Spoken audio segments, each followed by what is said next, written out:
Peace. I was just reminiscing with my close brethren the other day. The times where we used to meet up in the library back in the day when we first got into knowledge of self.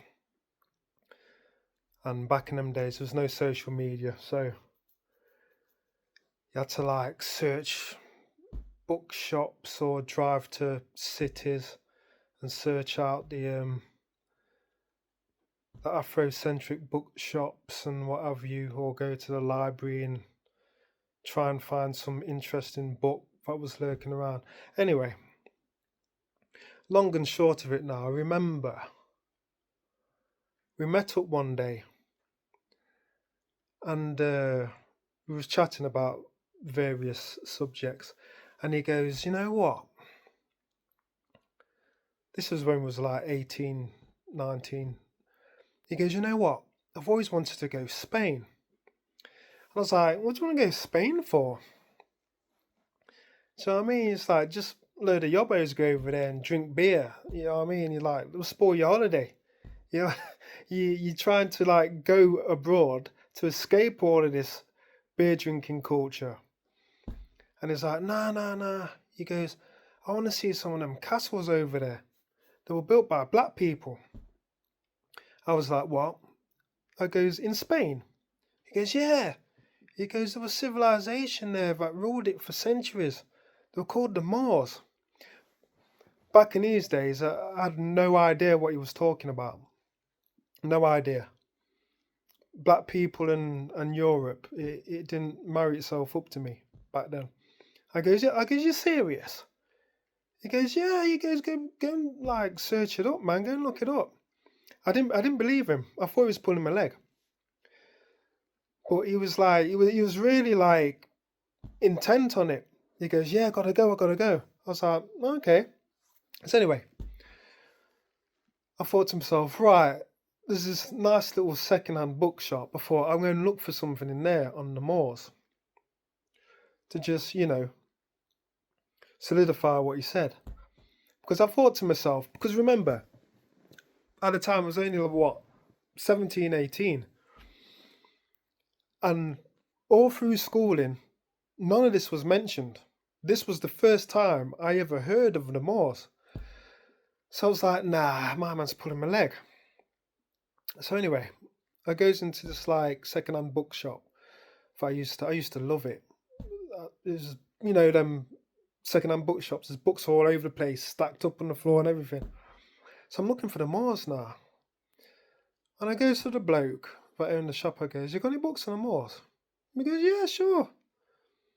He was so matter of fact about it. I was like, rah, I know nothing. He goes, yeah, so it's up there. So basically, I still remember where it was. It was right in the doorway, going towards the back room, on the top shelf. So I picked one of them off, because there's quite a few. Little book, The History of the Moors. I was like, you're joking.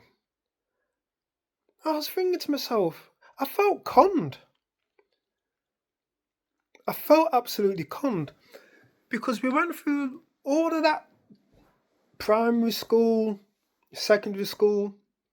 They made it a fact of forcing the Romans on you. They gave you a little bit of Greece. Romans, and after the Romans, the Middle Ages. They didn't talk about the Dark Ages because they said there was nothing to talk about after the Romans left. So it was all, went to pot until the Renaissance in the 1400s, where Europe suddenly became smart again out of nowhere. So anyway, this is what I grew up believing. So when I got this now,